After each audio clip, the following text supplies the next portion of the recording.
الحمد لله وكفى والصلاة والسلام على خاتم الرسل وسيد الأنبياء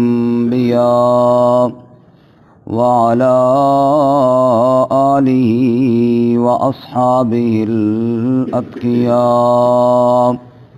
أما بعد فأعوذ بالله من الشيطان الرجيم. بسم الله الرحمن الرحيم. يا أيها الذين آمنوا استعينوا بالصبر والصلاة إن الله مع الصابرين. ولا تقولوا لمن يقتل في سبيل الله أموات بل أحياء ولكن لا تشعرون.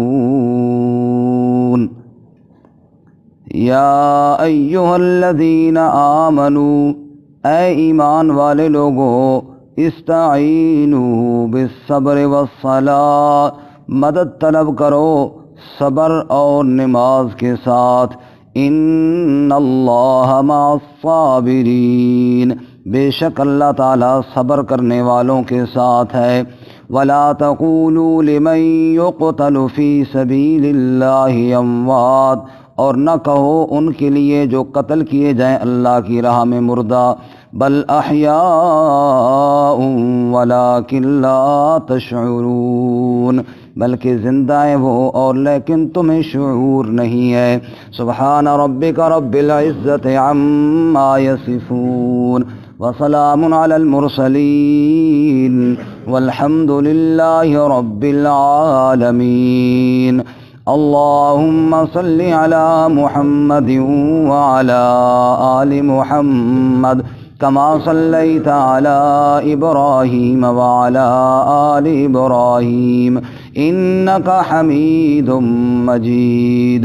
اللہم بارک علی محمد وعلی آل محمد کما بارکت علی ابراہیم وعلی آل ابراہیم انک حمید مجید. معزز سامعین، سورۃ البقرہ کا 19واں رکوع آیت نمبر 153 اور 154 آپ کے سامنے تلاوت کی ہیں. اللہ رب العزت ان کے مطابق صحیح بیان کی توفیق عطا فرمائے اور ہمیں قرآن و سنت پر عمل کرنے کی توفیق عطا فرمائے. اس سے قبل گزشتہ اسباق میں رسالت مآب جناب رسول اللہ صلی اللہ علیہ وسلم کی سیرت طیبہ کے ایک اہم موڑ یعنی تحویل قبلہ کی تبدیلی سے متعلق لوگوں کے اعتراضات اور اللہ تعالیٰ کے بڑے تفصیلی جوابات آپ حضرات نے سنے.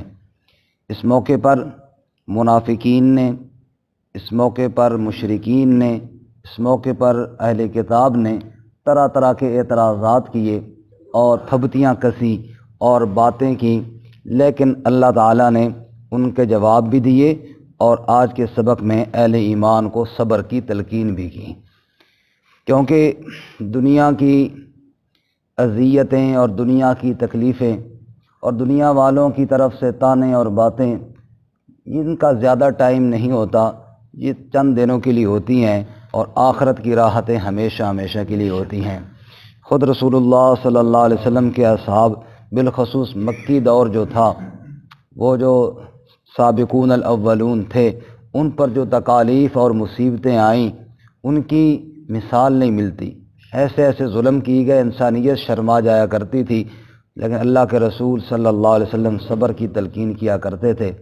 حضرت یاسر اور ان کے گھر والی اور ان کے بیٹے، ان کو رسیوں سے باندھ دیا جاتا اور رسول اللہ صلی اللہ علیہ وسلم کا گزر وہاں سے کبھی ہوتا تو دیکھتے کہ بندھے ہوئی ہیں، بچے بھی بندھے ہوئے ہیں دھوپ پر، عورتیں بھی باندھی ہوئی ہیں. دیکھو انسانیت شرما جاتی ہے. اللہ نہ کرے کسی کے 2 منٹ کے لیے سوچے نا، کسی کے گھر والوں کو یوں باہر گلی میں آ کر باندھ دیا جائے تو کیا اس کی پیچھے رہ کیا جاتا ہے. یوں باندھ دیا جاتا رسیوں کے ساتھ، ہاتھ بھی باندھے ہوئی ہیں، پاؤں بھی باندھے ہوئی ہیں، اور جناب اوپر پتھر رکھے ہوئی ہیں تاکہ حرکت بھی نہ کر سکیں، اور دوپہر کی چلچلاتی دھوپ ہے اور اس کے اندر یہ لیٹے ہوئے ہیں اور تڑپ رہے ہیں گرمی سے۔ اللہ کے رسول صلی اللہ علیہ وسلم وہاں سے گزرتے اور فرماتے اصبروا آل یاسر ان موعدکم الجنہ، یاسر کے گھرانے والوں صبر کرو، صبر، بس جنت تمہارا انتظار کر رہی ہے۔ صبر کی تلقین دی، فرمایا کہ یہ ساری اذیتیں ختم۔ بلال رضی اللہ تعالیٰ عنہ کی اذیتوں سے کون نہیں واقف؟ کیا کچھ ظلم ان پر نہیں کیے گئے، حتیٰ کہ آگ کے انگاروں پر لٹا دیا گیا، حتیٰ کہ گھسیٹا گیا پتھروں کے اوپر۔ اور وہ امیہ جو ان کا مالک تھا، وہ کبھی ایک کو کہتا کہ تو مار بلال کو، جب وہ تھک جاتا تو دوسرے کو کہتا تو مار اس کو، وہ تھک جاتا تیسرے سے کہتا تو مار اس کو، اور پھر خود مارتا۔ اور بلال تھے کہ احد احد کی صدائیں ان کی زبان پر جاری ہوتی، اور مار پیٹ کر جب بدن چھلنی ہو جاتا تو پھر پاؤں کی ٹھوکر مارتا اور کہتا بتا اب بھی رب کا نام لے گا؟ تو بلال کہتے پہلے سے زیادہ لطف آ رہا ہے اب رب کا نام لیتے ہوئے۔ یہ وہ نشہ نہیں کہ جسے سختی اتار دے، یہ تو وہ نشہ ہے جس کو سختی اور بھڑکا دیتی ہے۔ رب کا نام اور رب کی محبت جس دل میں اتر جائے، پھر دنیا کی کوئی طاقت اس سے نکال نہیں سکتی۔ بدن ٹکڑے تو ہو سکتا ہے، چھلنی تو ہو سکتا ہے، لیکن اللہ کی محبت دل سے نکل نہیں سکتی۔ اس کو کہتے ہیں ربط قلوب، وربطنا علی قلوبہم، دل کو ایمان کے اوپر پختگی اللہ ہمیں بھی نصیب فرمائے۔ اللہ آزمائشوں سے بچائے لیکن پختگی اللہ نصیب فرمائے۔ ہم اس قابل نہیں کہ ہم آزمائشوں میں مبتلا ہو، ہم تو بہت کمزور ایمان والے ہیں۔ اللہ ہمیں اپنی آزمائشوں سے محفوظ فرمائے۔ وہ بڑے عظیم لوگ تھے جن کو اللہ تعالیٰ نے کیسی کیسی آزمائشوں میں ڈالا، اور وہ ان ساری آزمائشوں میں ایسے نکلے جیسے آگ کی بھٹی سے نکل کر سونا کندن ہو جاتا ہے، ایسے کندن ہو کر وہ باہر نکلے۔ خیر، تو صبر کی تلقین ہے، اور صبر کرنے والوں کے ساتھ اللہ کے بڑے وعدے ہیں، بڑے وعدے، جیسے یہاں پہ فرمایا نا اس آیت کے آخر میں ان اللہ مع الصابرین، اللہ صبر کرنے والوں کے ساتھ ہے۔ اس کے علاوہ اللہ تعالیٰ نے قرآن کریم میں صبر کرنے والوں کے لیے بہت وعدے، مثال کے طور پہ ایک جگہ اللہ نے اپنی محبت کا وعدہ کیا، فرماتے ہیں واللہ یحب الصابرین، اللہ صبر کرنے والوں سے محبت کرتا ہے۔ اللہ کی محبت صبر کے ذریعے حاصل ہوتی ہے۔ ایک جگہ اللہ فرماتے ہیں صبر تمہارے لیے بہت بہتر ہے، وَلَئِن صَبَرْتُمْ فَهُوَ خَيْرٌ لِلصَّابِرِينَ، صبر کرو گے تو صبر کرنے والوں کے لیے بہت بہتر ہوگا۔ ایک مقام پہ اللہ تعالیٰ فرماتے ہیں وَلَا مَنْ صَبَرَ وَغَفَرَ إِنَّ ذَلِكَ لَمِنْ عَزْمِ الْأُمُورِ، جس نے صبر کیا اور لوگوں کو معاف کیا، یہ ہمت والے کاموں میں سے ہے، عزم الامور میں سے، بڑے کاموں میں سے ہے۔ اللہ ہمیں یہ توفیق عطا فرمائے۔ اور صبر کرنے والوں کو جب اللہ اجر دے گا تو اللہ بھی حساب نہیں کرے گا۔ فرماتے ہیں اللہ قرآن میں انما یوفی الصابرون اجرہم بغیر حساب، جب اللہ صبر کرنے والوں کو اجر دے گا تو بغیر حساب کے اجر دے گا۔ اور کہیں اللہ فرماتے ہیں وبشر الصابرین، صبر کرنے والوں کو خوشخبریاں سنائیے، بشارتیں دیجیے۔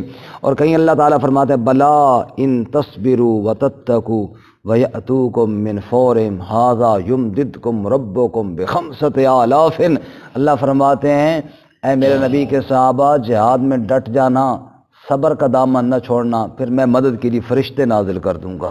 تو یہ سب صبر کے اوپر فضائل ہیں۔ اللہ، اور اہل جنت سے کہا جائے گا سلام علیکم بما صبرتم، تم پر اللہ کے سلام ہوں، کیوں کہ تم نے صبر کیا، تم نے دنیا میں صبر کی۔ اور حضرت یوسف علیہ السلام کے سامنے جب آپ کے بھائی پیش ہوئے اور انہوں نے کہا جی اصل مسئلہ یہ ہے کہ ہمارے گھر میں بڑی بھوک ہے، بڑی مجبوری ہے، پیسے کوئی نہیں ہے ہمارے پاس، کوئی مہربانی کرو، صدقہ خیرات دے دو ہمیں، وتصدق علینا۔ یوسف علیہ السلام تو جانتے تھے کہ میرے بھائی ہیں جنہوں نے کنویں میں ڈالا، وہ نہیں پہچان رہے تھے بھائی۔ تو یوسف علیہ السلام نے کہا اچھا یہ بتاؤ صدقہ خیرات تو چلو دے دیتے ہیں تمہیں، ایک بات کا جواب تو دو، هل علمتم ما فعلتم بیوسف واخیہ اذ انتم جاہلون، جہالت کے دور میں یوسف اور اس کے بھائی کے ساتھ کیا کیا تھا۔ اب جب یہ بات سنی نا تو ان کے خیال میں بھی نہیں تھا کہ ہمارا وہی بھائی ہے جس کو ہم نے کنویں میں پھینکا تھا، آج وہی تخت پہ بیٹھا ہوا ہے اور ہم اس سے بھیک مانگ رہے ہیں۔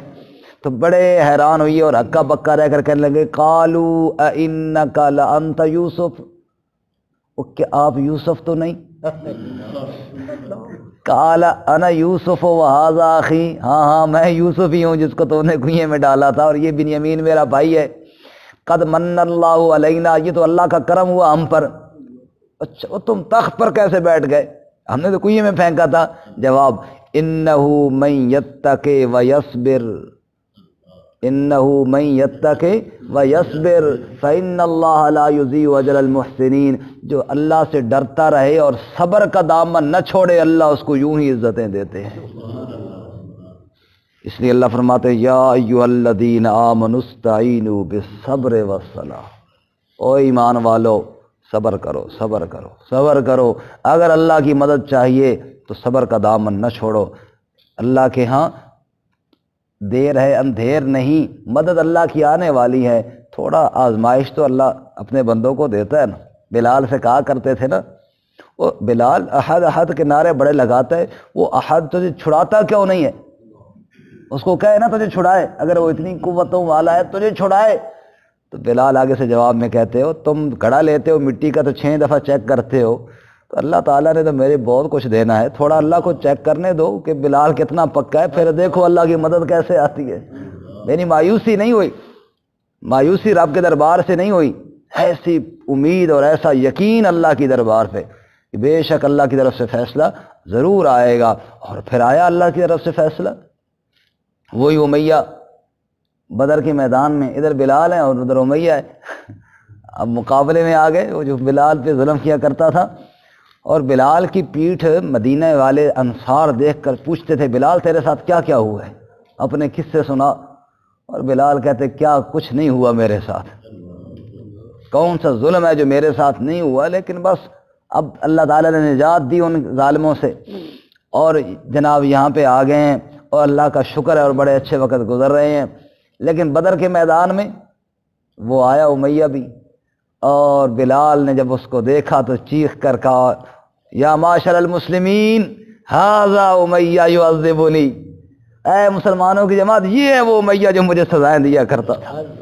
اور امیہ بھاگا بلال کی آواز سن کر، جو کل آگ کے انگاروں پہ لٹایا کرتا تھا، جو کل سینے پہ پتھر رکھ کر کہتا بلانا رب کو، وہ بھاگا اور عبد الرحمن بن عوف کے پیچھے جا کر چھپا کہ مجھے بلال سے بچاؤ، مجھے بلال نے کہا تو صبر کرنا، تجھے بچاؤ نہ کچھ اور پھر اللہ تعالیٰ نے اس کو موت کے گھاٹ اتارا اسی بلال کی تلوار کی ضرب سے، اور اللہ تعالیٰ نے بتایا کہ صبر کرنے والوں کا بڑا اجر ہوتا ہے، صبر کرنے والوں کو بڑا اجر ہوتا ہے۔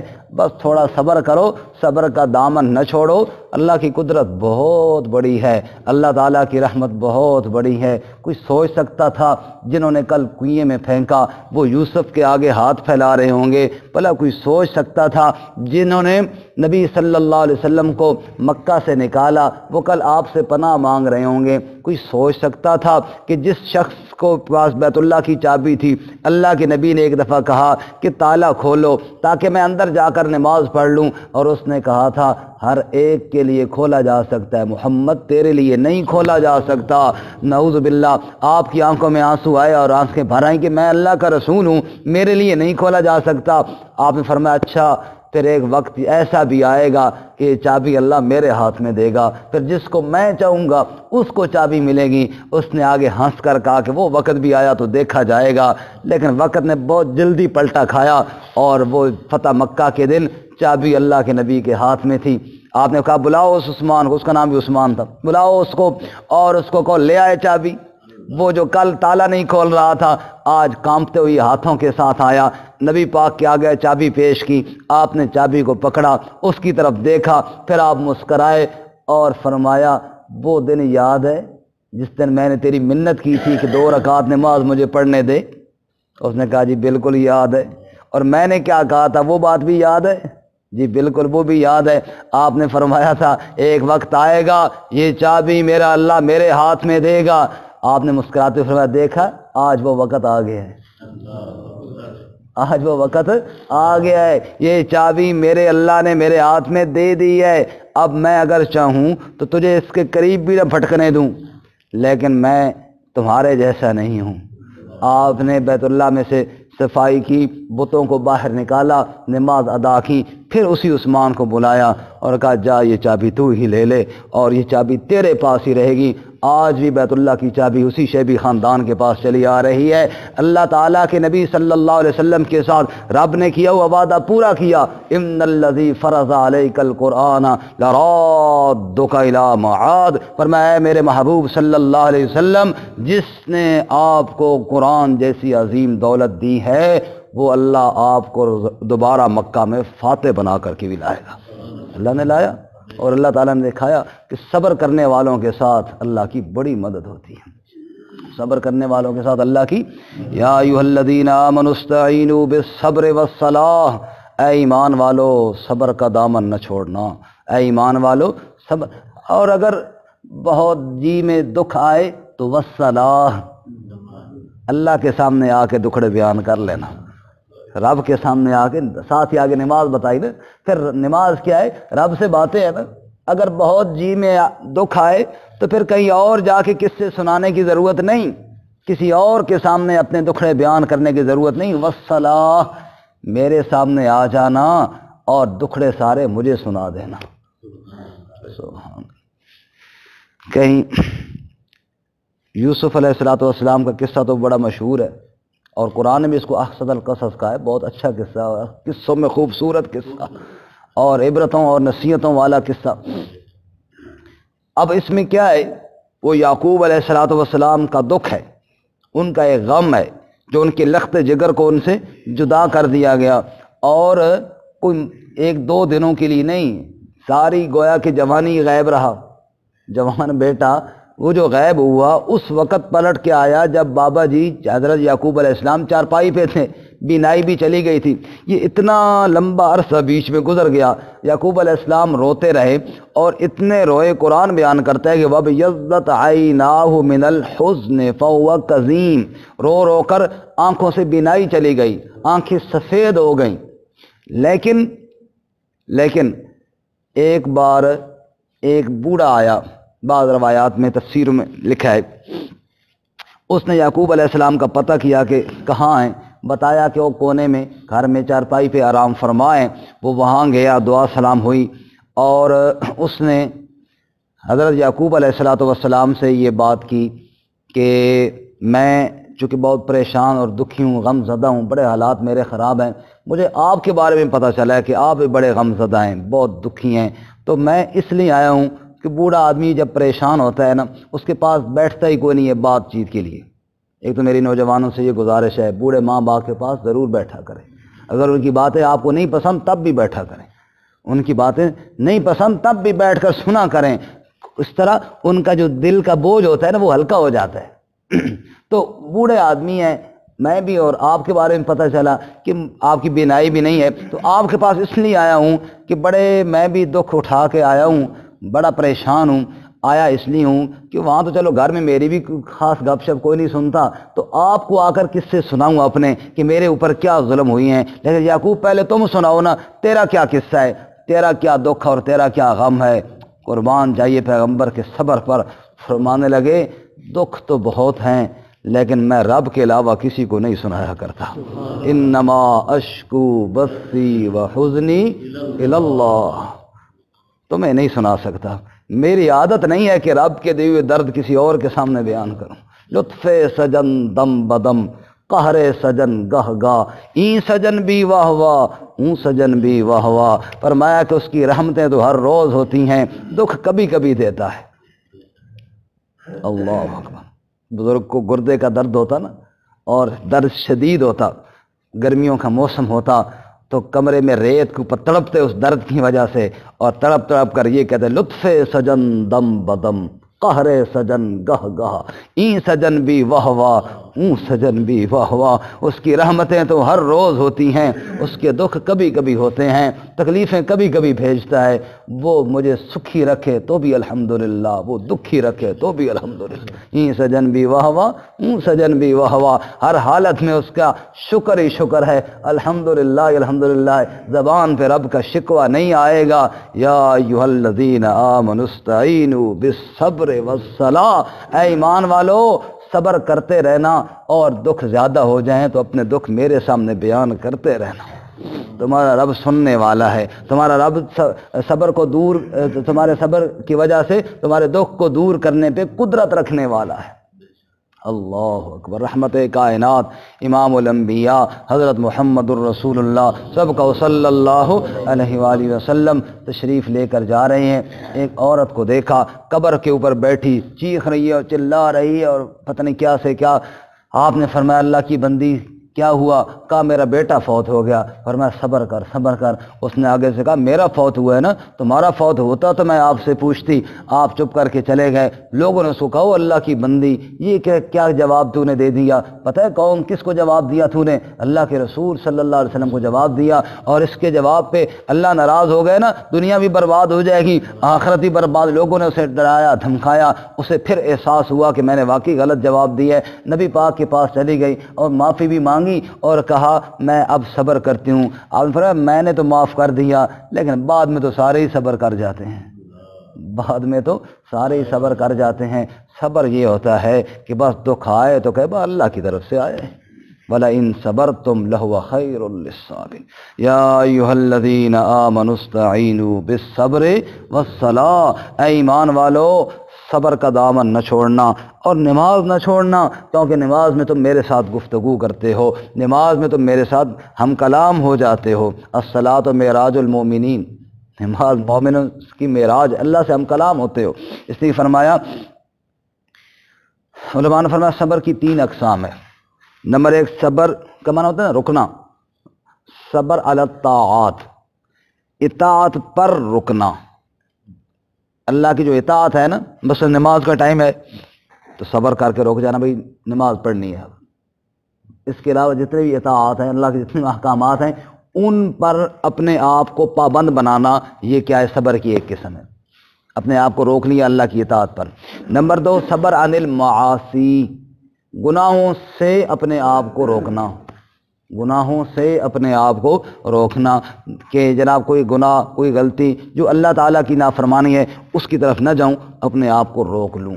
اور نمبر 3 صبر علی المصائب، دکھوں پر تکلیفوں پر صبر کرنا۔ فرمایا صبر کرتے رہو، نماز پڑھتے رہو، وعدہ ان اللہ مع الصابرین، سبحان اللہ کتنا بڑا وعدہ ہے جی، ان اللہ مع الصابرین، صبر کرنے والوں تم اپنے آپ کو تنہا نہیں پاؤ گے، اللہ تمہارے ساتھ ہوگا۔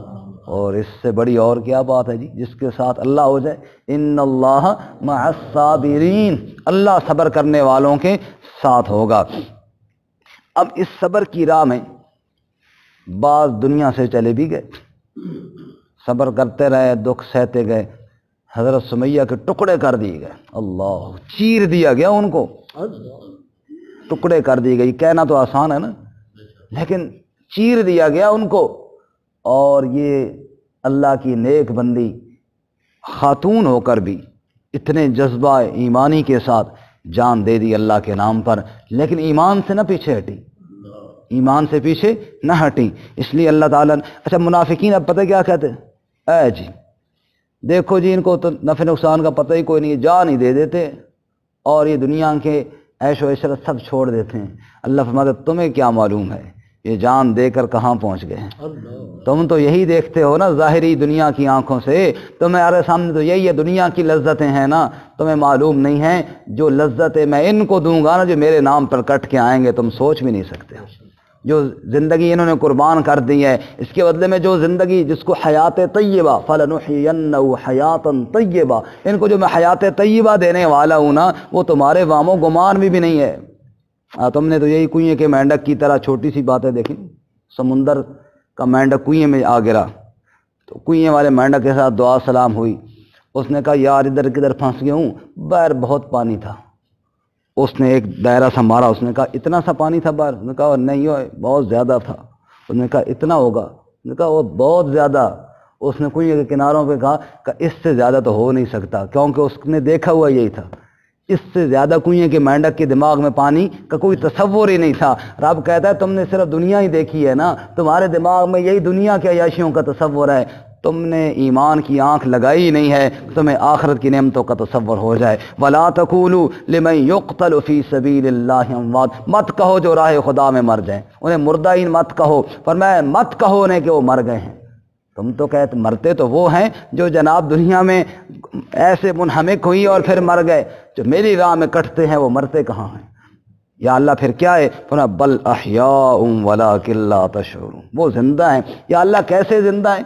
ہم نے تو خود دیکھا کہ وہ جناب مر گئے، ہم نے تو خود دیکھا کہ جناب ان کی لاش کے ٹکڑے ہو گئے۔ فرمایا ولکن لا تشعرون، بات وہی ہے کہ ان آنکھوں سے تم سمجھ نہیں سکتے ہو میں اللہ نے ان کو کیا زندگی عطا فرما دی۔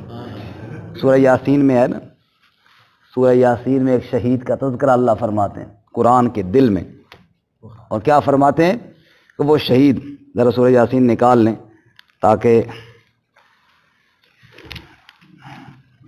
سامنے آ جائے۔ سورہ یاسین نکالیں نا جی، 22واں سپارہ ختم ہو رہا ہے اور 23واں شروع ہو رہا ہے، صفحہ نمبر ہے 398،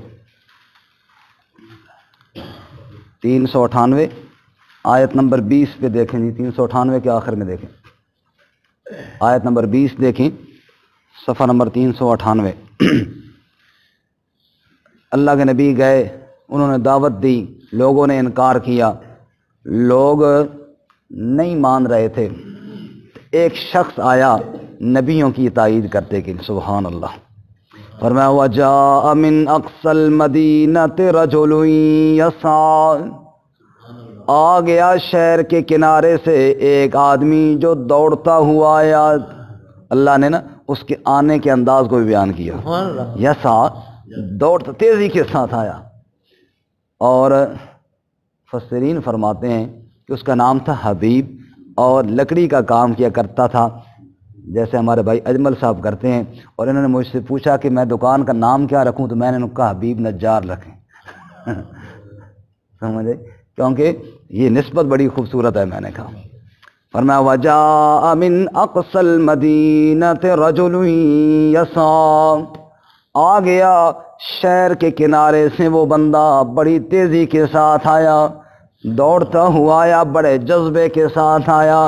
قال یا قوم اتبعوا المرسلین، آ کر کہنے لگا اے میری قوم رسولوں کی اتباع کر لو، اتبعوا من لا يسألكم اجرا، ان کی بات مان لو جو تم سے اجر نہیں مانگتے، وہم مہتدون، اور وہ سیدھی راہ پانے والے ہیں، خود بھی سیدھی راہ پر ہیں، تم بھی سیدھی راستے کی طرف لے کر جا رہے ہیں۔ اور کہتے کیا ہیں؟ اللہ کی توحید کا درس دیتے ہیں۔ وَمَا لِيَ لَا أَعْبُدُ الَّذِي فَطَرَنِي، مجھے کیا ہو گیا کہ میں نہیں عبادت کرتا اس ذات کی جس نے مجھے پیدا کیا، وَإِلَيْهِ تُرْجَعُونَ، اسی کی طرف تم سب نے لوٹ کر جانا ہے۔ أَتَّخِذُ مِن دُونِهِ آلِهَةً، بھلا یہ تو بتاؤ کیا میں رب کے علاوہ اور الہ بنا لوں؟ إِن يُرِدْنِ الرَّحْمَنُ بِضُرٍّ، اگر وہ رحمان مجھے کوئی تکلیف دینا چاہے، لا تغن عنی شفاعتهم شیئا، مجھے کسی کی سفارش کچھ بھی کام نہ آئے گی، ولا ينقذون، اور نہ مجھے کوئی چھڑا سکتا ہے، انی اذا لفی ضلال مبین، میں اس وقت کھلی گمراہی میں چلا جاؤں گا۔ یہ نبیوں کی دعوت کو مان لو، اور پھر جرت کے ساتھ کیا کہتا ہے ذرا سننا، کہنے لگا انی آمنت بربکم فاسمعون، بے شک میں ایمان لایا تمہارے رب پر، کان کھول کر سن لو۔ تم نہ مانو، میں تو مان چکا ہوں۔ اور یہ بھی نہیں فرمایا انی آمنت بربی، میں اپنے رب پر ایمان لایا، یہ بھی نہیں کہا، فرمایا بربکم، تمہارے رب پر ایمان لیں۔ وہ اللہ صرف میرا رب نہیں تمہارا بھی رب ہے، تم جھگڑا کر رہے ہو، بربکم، تمہارے رب کے ساتھ میں ایمان لایا ہوں، اور فاسمعون، کان کھول کر سنو۔ جب اس نے یہ بات کہی تو ٹوٹ پڑے لوگ اس پر، حدیث پاک میں آتا ہے مارا مارا، اتنا مارا پاؤں کے نیچے روندا، پیٹ پھٹ گیا اللہ کے بندے کا اور انتڑیاں تک ظالموں نے باہر نکالی.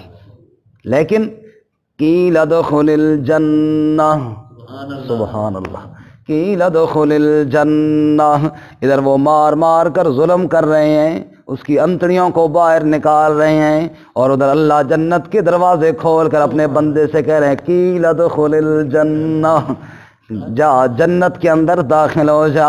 اللہ فرماتا ہے تم کہتے ہو مر گیا ختم ہو گیا، تمہیں معلوم نہیں ہے، تمہارے سامنے تو یہ چیز ہے نا جو تم نے دیکھی ہے، اور اگر ایمان کی آنکھ سے دیکھو تو جنت کو اللہ نے اس کے سامنے کر دیا. اور رب نے اعلان کر کے کہا قیل ادخل الجنہ، جاؤ جنت کے اندر داخل ہو جاؤ. اصحاب رسول صلی اللہ علیہ وسلم نے پوچھا یا رسول اللہ کیا کیا جاتا ہے شہید کے ساتھ؟ فرمایا ارواحہم، ان کی روحوں کو جو ہی شہید کیا جاتا ہے جسم سے نکال کر سیدھا سبز رنگ کے پرندے میں ڈال کر اللہ جنت کے اندر اس کو اسی وقت چھوڑ دیتے ہیں.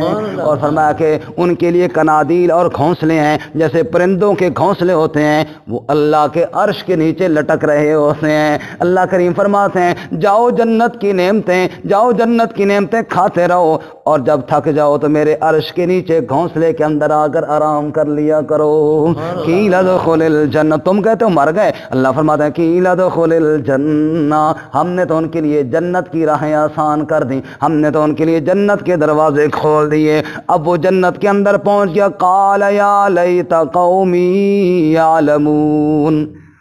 اب یہ مارنے والے ادھر غصے نکال رہے ہیں، وہ تو جنت کی نعمتوں کے اندر پہنچ گیا، وہاں جا کر کیا کہتے ہیں یا لیت قومی یعلمون، ہے کاش میری قوم کو بھی پتہ چل جاتا، جو میرے اوپر غصہ کر رہے ہیں، جو میری انتڑیاں نکال کر خوش ہو رہے تھے، کاش ان کو بھی پتہ چل جاتا. کس بات کا؟ بما غفر لی ربی وجعلنی من المکرمین، میرے رب نے میرے سارے گناہوں کو معاف کر کے مجھے عزت والے مہمانوں میں شامل کر لیا ہے. سبحان اللہ. واپس آئیے جی. فرمایا وَلَا تَقُولُوا لِمَن يُقْتَلُ فِي سَبِيلِ اللَّهِ أَمْوَاتٌ، مت کہو جو رائے خدا میں جان دے دیں انہیں مردہ مت کہو، بل احیاء وَلَٰكِن لَّا تَشْعُرُونَ، بلکہ وہ زندہ ہیں اور تمہیں ان کی زندگی کا شعور نہیں ہے، تمہیں احساس نہیں ہے، تم ظاہری دنیا کو جانتے ہو. اللہ، وہ جنت کی نعمتیں کھا رہے ہیں اور ایسے دسترخوان پہ پہنچ گئے ہیں، ایسے ذرا توجہ کرنا، ایک بات عرض کرنے لگا ہوں، ایسے دسترخوان پہ پہنچ گئے ہیں کہ تمہارے دنیا کے کھانوں کی ان کی ضرورت نہیں. ہم دعا کے لیے جاتے ہیں نا، اس میں رکھتے ہیں جناب ساگ بھی رکھا ہوتا ہے، دال بھی رکھی ہوتی ہے، کاجو بھی بعض دفعہ بعض لوگوں نے رکھے ہوتے ہیں، بادام بھی رکھے ہوتے ہیں. کاجو بادام مولوی کو کھانے اکثر نہیں دیتے، وہ لے جاتے ہیں فوراً، جو ہی رحمت کا بعد میں ہوتی ہے کاجو والی پلیٹ غائب ہوتی ہے، تو کیونکہ مہنگے ہیں نا بہت بڑے، تو جزاک اللہ. چلو بادام تو ملیں گے اگر کاجو نہ ملے تو کاجو بھی ملیں گے انشاءاللہ. تو جزاک اللہ وخنا جزاک. تو کیا ہوا جی، وہ سارے بعض جگہوں میں نا چھوٹی چھوٹی چیزیں بہت ساری رکھی ہوتی ہیں. یہ بھی کیوں رکھی ہیں؟ ایک خیال پر کہ بزرگوں کو بڑی پسند آئی ہیں چیزیں، وہ سمجھتے ہیں کہ وہاں بھی کھانا ہم نے سپلائی کرنا ہے، کھانا ہم نے سپلائی. وہ اللہ کے بندے جیل میں تو نہیں گیا، کوئی بات سمجھ میں آ رہی؟ وہ جیل میں تو نہیں گیا کہ کھانا گھر سے بنا کے بھیجو، پتہ نہیں جیل والا پتہ نہیں کیسا اس کو کھانا ملے گا، وہ جنت میں گیا ہے. سمجھ آئی؟ وہ یہ تو سب مولویوں کے کھانے کے دھندے ہیں سارے، اور کہ جناب یہ بھی لاؤ اور وہ بھی لاؤ اور یہ بھی لاؤ. اور پھر جناب کئی سب اکثر سناتے ہیں کہ پہلے یہ کہا کرتے تھے یہ دعا والی چیزیں ساری مولوی صاحب کے گھر پہنچاؤ، اگر کسی کھادی نہ تو کچھ ہو گیا تو اسی ذمہ وار نہیں نے. پھر اگر کسی اس جو کوئی لقمہ لے لیا تو کچھ ہو گیا تو پھر میں ذمہ دار، تو میں بھی آج دس ہیں تو میں ذمہ دار آج تو بعد کھانے کی چیزاں ساڑھے گھر نہ پہنچیاں، کسی نے کچھ ہو گیا تو میں ذمہ دار. بندہ کو پوچھے مولوی جی اون کچھ ہو جائے پھر تسی ذمہ دار ہو؟ بندے تو اون بھی بیمار ہوندے نا، تو پھر تسی ذمہ دار ہو؟ تسی تو اون بھی ذمہ دار کوئی نہیں ہو، تو ذمہ داری والا کھاتا ہی کوئی نہیں بیماری دے نال. لیکن خدا کے لیے کوئی بات کو سمجھا کریں، ثواب نیک اعمال کا ٹھیک ہے آپ کریں، لیکن کوئی رنگ ڈھنگ کے ساتھ کریں۔ اللہ تعالیٰ نے بڑا ہر ایک انسان کو عقل اور شعور دیا ہے، یہ ضروری نہیں کہ ساری چیزیں مولوی دیکھے گا تب ثواب پہنچے گا، مولوی کے دیکھے بغیر بھی ثواب انشاءاللہ پہنچ جاتا ہے۔ اللہ تعالیٰ عمل کی توفیق عطا فرمائے۔ یہ جنت جا کے پھر بھی بریلر مرغ کھانا ہے بڑا رنگ لگے پھر تو جنت جا کے، اللہ دے بندے ہو جنت دی نعمت کھان دو اس نو۔ ہمارے علاقے میں بابا حقی جان صاحب تھے مرحوم، اللہ ان کی مغفرت فرمائے، وہ بڑی گل سنانے مزیدار۔ پہلے دور میں نا باجرہ وغیرہ ہوتا تھا، تھوڑی بہت باجرے کی روٹی بنا لی، گندم بہت کم ملتی تھی، جوار مکئی اس کو بھی بعض دفعہ، حتیٰ کہ بعض لوگوں نے یہ پکھڑے کے کانٹے ہوتے تھے غربت کی وجہ سے، ان کو بھی پیس کے چھوٹی سی روٹی بنا کے کھاتے تھے۔ بابا حقی جان کہتا تھا، اوے میرے بھائیوں گل سنو، عالم نہیں تھے ویسے، دلچسپ ایک آدمی سے، بات بڑی کھری کھری کرتے تھے، او میرے بھراؤ تے میرے بھائیوں گل سنو ذرا، اگر مرن والا گیا ہے جنت تو خدا دا خوف کرو، جنت دے میوے چھوڑ کے باجرے دا ٹکر کھانا سی تھے، کوئی عقل نو ہاتھ مارو، جنت دے میوے چھوڑ کے تواڈے اس باجرے دے ٹکر تے بکڑے دے کنڈے تے آنا ہے، او دا دماغ خراب ہے کہ جنت دے کھانے چھوڑ کے یہ کھان آوے۔ اور اگر وہ نعوذ باللہ گیا ہے جہنم وچ تو اللہ دے بندے اڈیالہ جیل چو کہہ دیے نہیں آن دینے، جہنمیاں نوں اوتھے فرشتے ایڈے کمزور ہیں کہ تہاڈی روٹی وچ آن دے سن۔ کچھ تو سوچو، فرمایا یا جنت میں گیا ہے یا جہنم میں گیا ہے۔ جہنم میں گیا ہے تو یہ ہمارے پاکستانی پولیس والے نہیں آنے دیتے، رب کی پولیس اتنی کمزور ہے کہ وہ وہاں سے نکل کے روٹی کھانے تمہارے پاس آ جائے گا، اور اگر جنت میں گیا تو اس کو ضرورت کیا ہے یہاں آنے کی؟ اس لیے تم عقل کو ہاتھ مارو، اصال ثواب کرو، صدقہ خیرات کرو، غریبوں کو دو، مسکینوں کو دو، محتاجوں کو دو، جن کے گھر میں کھانے کے لیے کچھ نہیں ہے نا ان کو دو، ان کے پیٹ بھرو۔ میں رات کو بھی قاضی صاحب کو سنا رہا تھا، ایک جگہ بس بات ختم کرنے لگا ہوں، ایک جگہ دعا پہ گئے نا تو بڑا زبردست انہوں نے جناب دمبا بنایا ہوا تھا، اور جو ہی کھانا شانا لگا نا تو ایک بندہ کہنے لگا مجھے، مولوی صاحب دعا کرو جی، بس کھانا تیار ہے۔ وہ جس کے گھر میں گئے تھے نا اس نے کہا مولوی صاحب دعا نہ کرو جی، رہن دو دعا نو، بس کھانا کھاؤ انشاءاللہ بعد میں خود دعا کر سو۔ میں بڑا خوش ہوا، میں کہ اے گل کی تھی جنے نے پتر علی، اس نے کہا یہ کیوں ہے جناب مولوی صاحب دل کھانے کی طرف ہے، اسی اگر کھانا نہ کھاؤ فی الحال ساڈے واسطے دعا کرو، اے کھا سن نا تو پھر اپنے آپ ہی دعا کر سن۔ اندر کوئی چیز جاسی خود بخود دعا نکلسی، دعا جو ہے نا کرائی نہیں جاتی، دعا تو لی جاتی ہے۔ حضرت عبداللہ ابن عباس رضی اللہ تعالیٰ عنہما امام المفسرین ہیں صحابہ کرام میں، بڑی تفسیر کا اللہ نے علم عطا فرمایا۔ حضرت عمر رضی اللہ تعالیٰ عنہ جیسا شخص بھی تفسیر کے معاملے میں جب کی مختلف رائے آتی نا تو عبداللہ بن عباس کی رائے کو ترجیح دیتے، اور پتہ ہے کیوں؟ سحری کے وقت اللہ کے نبی اٹھے نا، عبداللہ بن عباس نے پانی کا لوٹا پیش کیا، آپ صلی اللہ علیہ وسلم نے اندھیرے میں کہا کون ہے؟ کہا جی عبداللہ۔ کہا میرے چچا عباس کا بیٹا؟ کہا جی یا رسول اللہ۔ کہا کیوں کھڑے ہو؟ کہا جی میں تو رات کا انتظار میں تھا کہ آپ اٹھیں گے اور آپ کو پانی چاہیے ہوگا اور میں پیش کروں گا۔ آپ بڑے خوش ہوئیے، آپ نے کہا اللہ معلم القرآن وفقہ فی الدین، اے اللہ اس کو قرآن کا علم عطا فرما۔ وہ دعا یوں لی جاتی ہے، دعا کرو جی تو دعا کرو جی تو اچھا جی گن پوائنٹ سے اس طرح دعائیں نہیں لی جاتی۔ کئی دفعہ بندہ گھر میں سویا ہوتا ہے، وہ جناب گھنٹی بجا بڑی مشکل سے اٹھو جناب، جیسے ہم رات کو کئی دفعہ لیٹ آتے ہیں پروگرام وغیرہ بیان وغیرہ پہ، جیسے آج رات کو ہم کافی دیر سے آئے تو جناب صبح سویرے جناب اٹھو جی، کیوں جی؟ کہ میرے واسطے دعا کرو، میرے واسطے کی کرو؟ دعا کرو۔ بس ہوں اگلی گل میں نہیں کہنا، تسی آپ ہی سمجھدار ہو کہ اس طرح دعا بندہ پھر کی کرسی، جیسا بندہ تو رضائی گرمی سردی صبح رضائی چھک کے اٹھو میرے واسطے دعا کر، وہ پھر دعا کرسی۔ اللہ تعالیٰ سمجھ نصیب فرمائے، ہر چیز کا جو طریقہ ہے نا اس کے مطابق ہمیں عمل کرنے کی اللہ تعالیٰ توفیق عطا فرمائے۔ ترجمہ دوبارہ سنیں جی، یا ایھا الذین آمنوا استعینوا بالصبر والصلاۃ، اے ایمان والو مدد طلب کرو صبر اور نماز کے ساتھ، ان اللہ مع الصابرین، بے شک اللہ صبر کرنے والوں کے ساتھ ہے۔ ولا تقولوا لمن يقتل فی سبیل اللہ اموات، اور نہ کہو ان کے لیے جو قتل کی جائیں راہ خدا میں کہ مردہ ہیں، بل احیاء ولکن لا تشعرون، بلکہ زندہ ہیں اور لیکن تمہیں شعور نہیں ہے۔